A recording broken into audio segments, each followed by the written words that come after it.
18% tal-istudenti fil-Kulleġġ Malti għall-Arti, Xjenza u Teknoloġija ġejjin minn 80 pajjiż madwar id-dinja.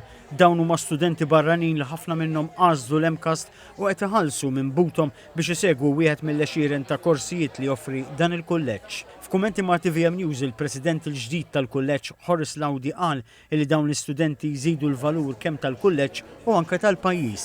Cohorts li huwa importanti u naħseb aħna bħala Bord ta' Gvernaturi u bħala management tal-MCAST irridu naraw li minn daw l-istudenti barra li huma jiksbu l-edukazzjoni li ġew u qed iħallsu għalija, aħna naraw kif nużaw ukoll l-integrazzjoni ta' daw l-istudenti biex l-esperjenza tkun ikbar għall-kampus tagħna. Ovvjament, meta daw l-istudenti qed jiġu Malta u jmorru lura b'storja ta' suċċess qed jagħmlu riklam għal pajjiżna. Is-sena skolastika li għadha kemm fetħet se ġġib magħha wkoll żewġ korsijiet ġodda f'Jamanti, 16 student applikaw għal kors ta' baċellerat fil-ħidma soċjali.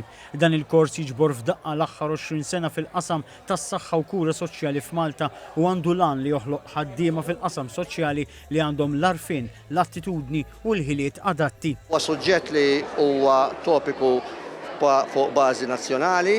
Naħseb kollha naqblu li hemm bżonn li jkun hemm aktar enfasi biex żgħażagħ jiġu attrattati għal dan il-kors għax il-pajjiż u mhux tagħna biss biex inkunu fair għandu bżonn ħaddiema li jkunu professjonali u jagħtu servizz. Kors ieħor huwa dak tal-veterinarji li se jibda fi ftit ġimgħat oħra. Dan id-digri jdum 5 snin u l-istudenti jitgħallmu fost oħrajn dwar id-dijanjosi u trattament mediku, il-bioloġija tal-annimali, saħħa pubblika, veterinarja u farmakoloġija.